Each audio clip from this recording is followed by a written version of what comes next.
Spring has sprung here in Michiana. While many of us are out and about, others will soon be in an all-out battle against allergies. Now, we had a mild winter, so will that have an effect on this season's allergies? Well, the answer from an allergy expert in tonight's Health Check. While you may be enjoying the great outdoors, millions of Americans, like Ann Powell's, are in misery. Every time spring season would happen, my body would break out in hives, miserable.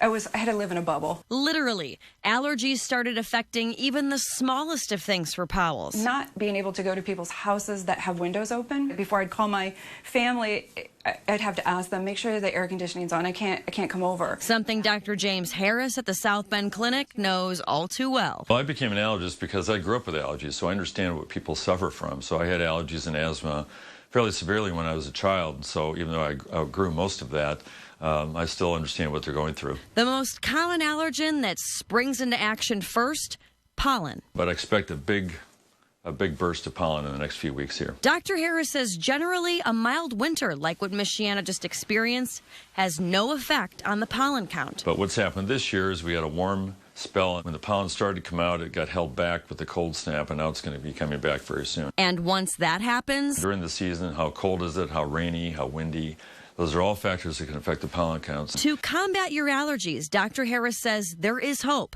Allergy medications once were prescription only. Now, most are over the counter. So drugs like Claritin, Allegra, Zyrtec are all very effective for allergy problems.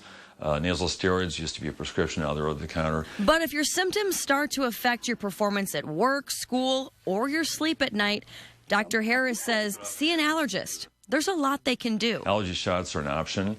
That's not for everybody, but there are other medications as well that physicians can use that would be helpful. We were able to really find out what I'm allergic to. Powell's visits Dr. Harris weekly for her allergy shots. And after doing it for 5 years, there are times that I'm not even taking allergy pills, where I was taking allergy pills consistently all the time, and 1 to 2 a day. Powell says she's seen about 90% improvement in her allergy symptoms, helping her get almost 100% of her life back. Huge improvement. It's the best thing that's ever happened, honestly.